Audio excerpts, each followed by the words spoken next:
Entonces, este examen físico yo lo puedo ordenar, ¿bien? O puedo empezar a trabajar de forma sistematizada.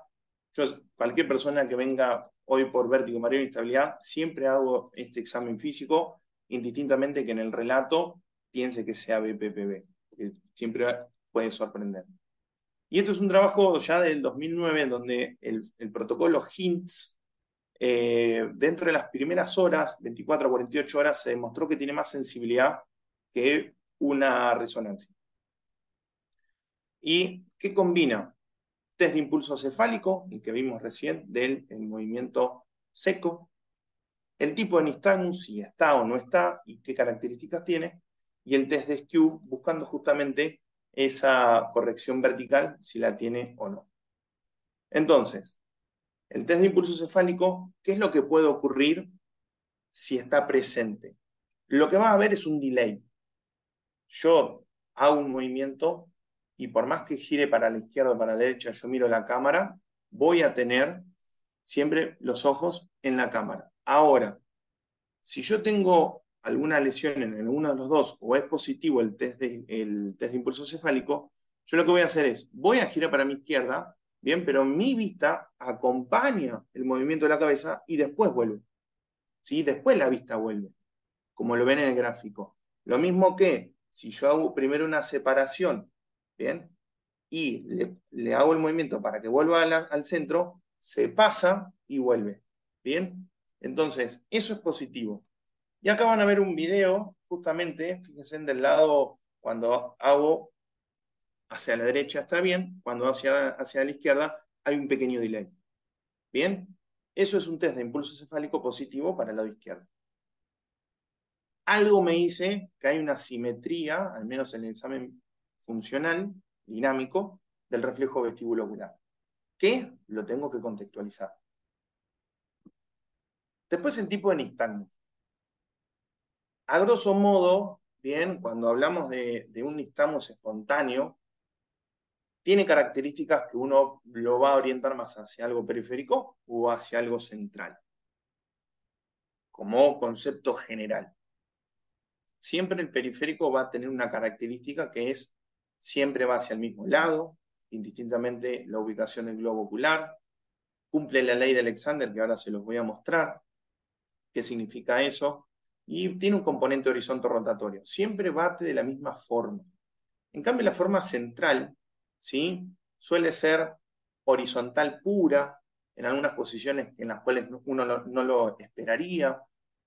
Verticales siempre habla de central. Después, no importa si, o sea, no importa el diagnóstico después, pero uno inicialmente ya lo aleja inicialmente de algo periférico.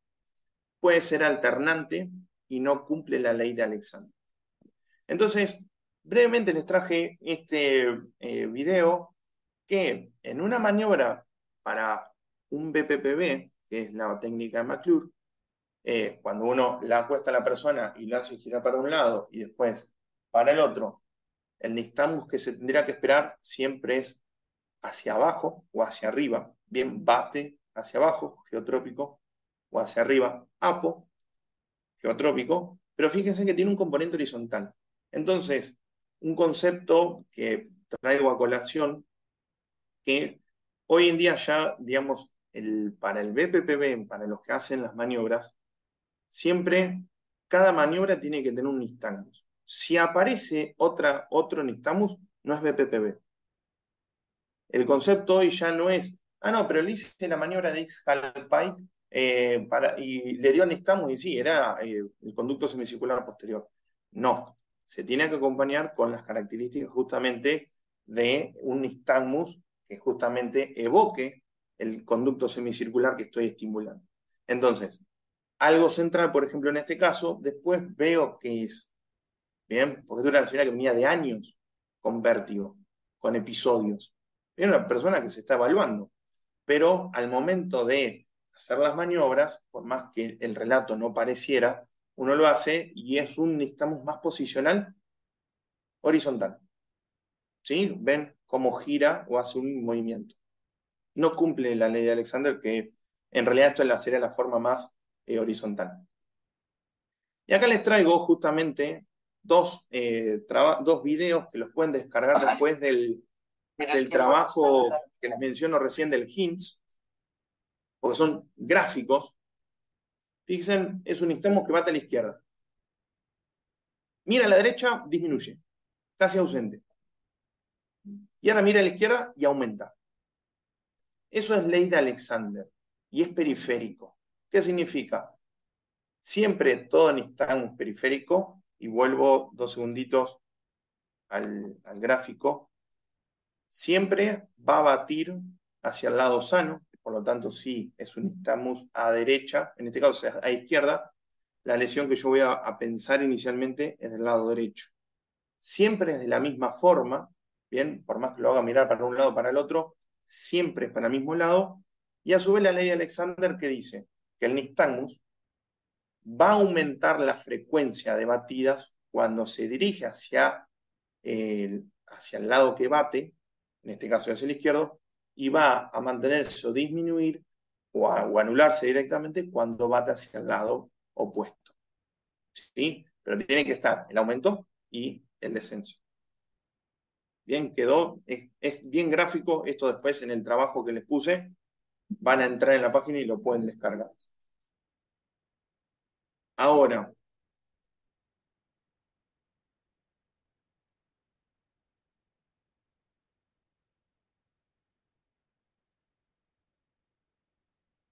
algo central, por ejemplo acá, cambiante.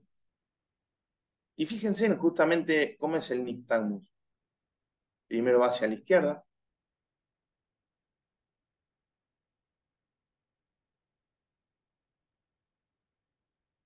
le pide que mire hacia la izquierda, aumenta, pero cuando le pide que mire hacia la derecha,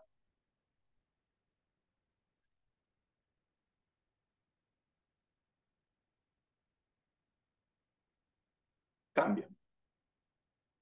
Empieza a hacer movimiento para el otro lado. Es central. ¿Qué? No sé. Bien.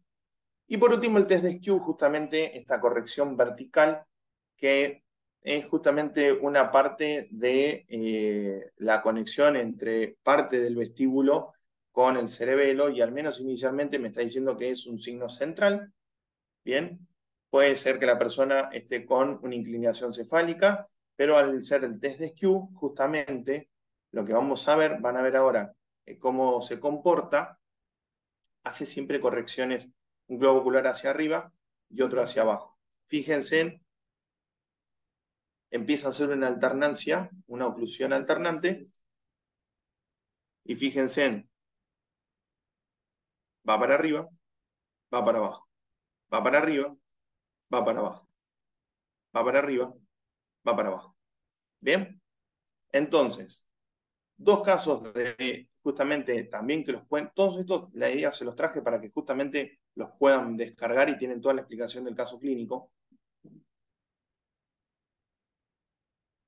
Nistagmus hacia la izquierda, mantiene hacia la izquierda, Periférico. tiene para arriba, tiene para la La izquierda, lesión está del lado derecho. bien, le pide para abajo, ahí cuesta un poco el video, pero lo mantiene, y cuando mira a la derecha disminuye. Bien, ahora fíjense con la maniobra un poco más brusca, el delay que tiene entre un lado y otro.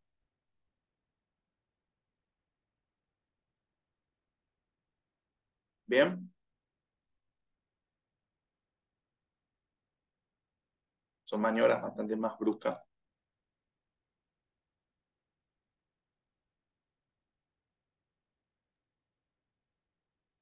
Y algo que obviamente podemos tener, pero no siempre, son las gafas de Frenzel, pero más que nada se los dejé para que justamente vean cómo es el movimiento rítmico hacia la izquierda. Y una presentación justamente de algo más cerebeloso. Fíjense que esta persona ahora tiene nistagmus solamente para la derecha.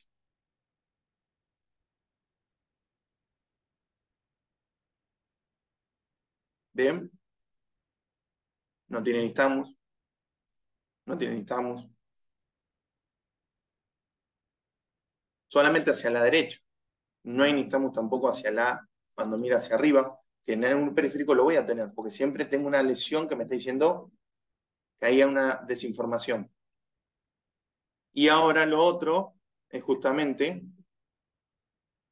fíjense en el movimiento sacádico, cómo va y hacia la izquierda normal, cuando le pide, entonces sumo información y complemento. Y el head impulse es normal. Fíjense que por más brusco que se haga y al centro, a los dos o tres que les mostré, no hay nada. Entonces, ¿cómo complemento toda esta información en este gráfico? ¿Sí? Estos tres, el test de impulso cefálico, el nistagmus y el test de Skew, tanto normal como periférico tienen que estar los tres, sí o sí. No hay alternativa. Tienen que estar. Normal, mantiene la vista en el objeto, no hay nistagmus en posición primaria, y en el test de Skew es normal. Como por ejemplo, les mostré con mi compañera cuando hacíamos el examen físico. El periférico tiene que estar las tres cosas. No tiene que tener una corrección en el test de Skew. El nistagmus con todas las características siempre unidireccional, cumpliendo la ley de Alexander. Y el test de impulso cefálico, ese delay al movimiento seco de un lado y del otro. Y el central puede ser cualquiera. Bien, siempre tenemos que tener presente que lo normal tiene que cumplir las tres cosas y lo periférico tiene que tener las tres. Y un acrónimo, justamente, digamos, como signo peligroso, es infarto. Impulso normal, ¿sí? Fase rápida cambiante en nistagmus y una refijación en el test de Skew o en el cover test. ¿Bien? Carmona hace unos años dijo, bueno, a veces el hint, si uno no está acostumbrado o cuesta a veces empezar a hacerlo, dijo, trabajemos en complementar información. Y acá es cuando toma relevancia la ataxia. ¿Bien? Complementa mucho porque se demostró o demostraron de que todo síndrome vestibular periférico, bien, con las características digamos, con este gráfico, ¿sí? Con esto, ninguno tenía ataxia grado 3. Ninguno. ¿Bien? Ahora, la ataxia grado 2, 2/3 es periférico y 1/3 central, y lo que dicen, bueno, en definitiva, si empezamos a sumar este protocolo de examen ocular del reflejo vestíbulo ocular más la ataxia, y voy a tener más sensibilidad. Y complementa. Y lo otro que también ya se ha demostrado es que a este protocolo, si yo lo evalúo la audición, o por lo menos el motivo de consulta, le sumo una modificación en la forma de escuchar, llámese, no escucho nada, sensación de oído tapado, plenitud, ojo, ya dejó de ser verde, paso a un amarillo barra rojo. ¿Y qué hago? ¿Está bien? ¿Qué hago? Y esto, ya entrando en la parte final, si yo viene en la guardia una persona que dice, no, tuve vértigo hace 5 horas, bien, hago el examen físico, es normal, perfecto. ¿Me quedo tranquilo o no me quedo tranquilo? Estoy frente a algo que yo puedo mencionar inicialmente que puede llegar a ser episódico. ¿Bien?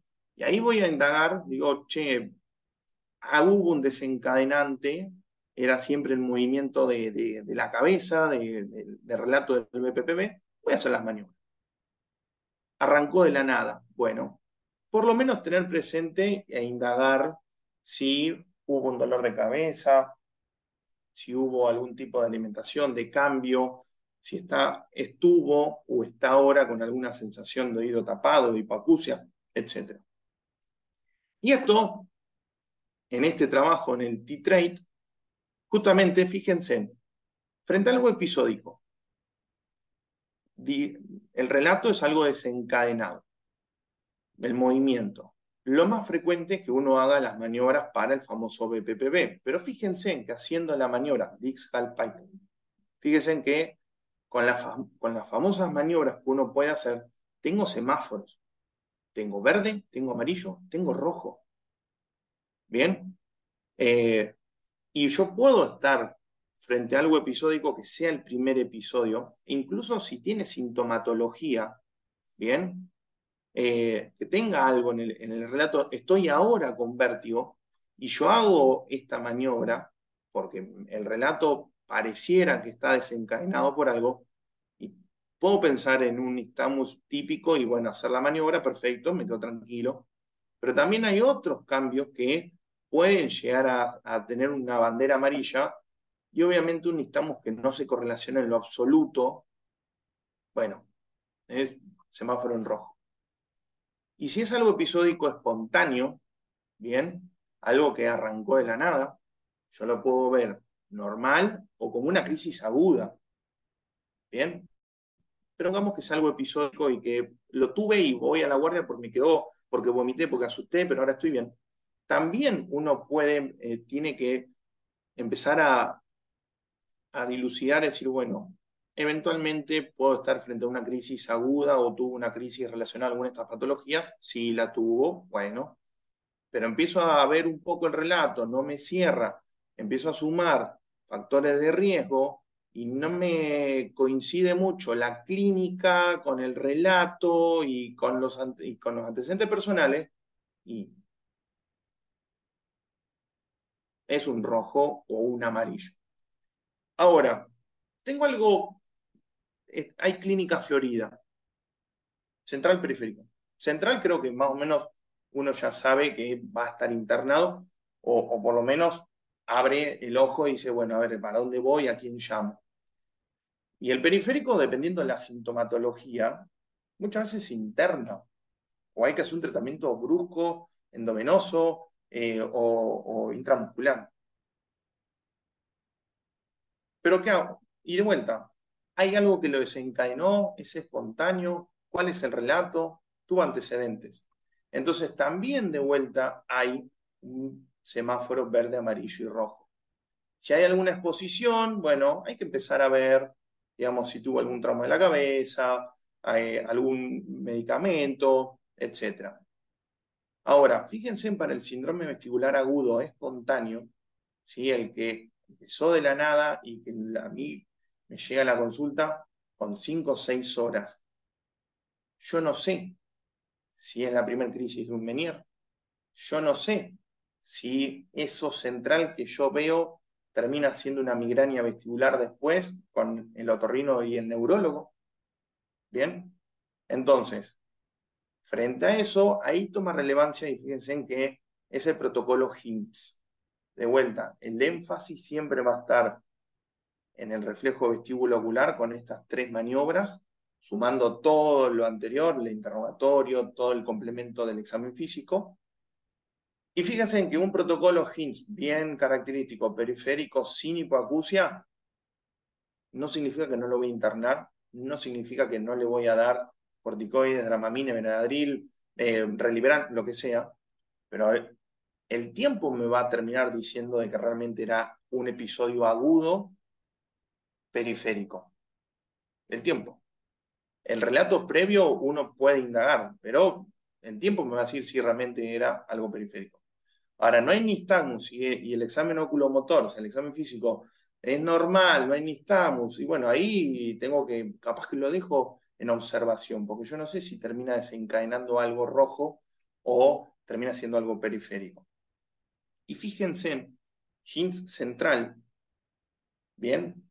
Un relato muy grande y un examen físico normal, una ataxia grado 2, 3, de 2, 3 días de evolución, una persona grande con una ABC de 2 o con una diabetes, hipertensión o mal seguimiento, yo ahí verde, por lo menos para mí, no es. Entonces, lo voy a dejar en observación si le estoy en una guardia. Y si yo le asocio una hipoacusia, ya ahí es semáforo en rojo, porque puedo pensar que eventualmente tiene una obstrucción de una arteria de fosa posterior, inicialmente. Bien, después puede llegar a ser, digamos, una primer crisis de Menier, el tiempo lo va a decir, pero yo hoy estoy viendo una persona con ciertas características clínicas y que a su vez tiene una hipoacusia. Dejó de ser verde. Entonces, en resumidas cuentas, este T-Trait es un poco, estos 5 pasos es un poco como traté de relatar hoy la charla, y que justamente primero o buscar causas obvias de que diga, che, no, mira, acá hay algo que me está llamando demasiado la atención, que está sumando al vértigo, las famosas deletales. Después empezar a dilucidar si es episódico, agudo o crónico, quizás esto es más un concepto general, pero en el relato uno lo puede empezar a ver. Después, si es espontáneo, está desencadenado por algo. ¿Bien? Y ahí uno empieza a indagar y ver en base al reflejo vestíbulo ocular principalmente, para que a partir de ahí digo, bueno, hago maniobras, lo interno, le hago un tratamiento, lo dejo en observación, lo tengo internado y ya pensar. Siempre tener presente que, de vuelta, el examen físico, en las primeras 24 48 horas, este protocolo fue mucho más sensible que la resonancia, pero si yo pienso en algo de fosa posterior, no le voy a pedir una tomografía, le voy a pedir una resonancia para ver peñasco, ángulo pontocerebeloso y tronco del encéfalo. Ahora, no todos los lugares donde uno está tiene una resonancia magnética, entonces la accesibilidad también entra en un rol importante. Y muchas de estas cosas también lo voy a tratar de la misma manera. Después el tiempo va a decir si realmente era algo central, algo periférico o algo, o sea, para dónde va. Como conclusiones, motivo de consulta, las características de ese motivo de consulta, los antecedentes, el examen físico, siempre acordarse el plus, la ataxia. Yo lo primero que hago siempre es ver cómo entra la persona. Y ahí por lo menos voy a complementar una información al examen físico que voy a hacer después. El protocolo HINTS, recordar siempre que son 3 cosas, que lleva tiempo poder acostumbrarse, pero consulte por lo que consulte, hay que hacerlo. El T-Trait como una forma de ordenarse, y como la doctora previamente dijo, esto lleva tiempo. Si en 10 minutos queremos resolverlo o hacemos, bueno, sí, tenés vértigo, te pongo Dramamine, te dejo un rato y te vas, es tiempo porque muchas veces estamos frente a la primera manifestación de algo. Muchas gracias. Y gracias por la oportunidad.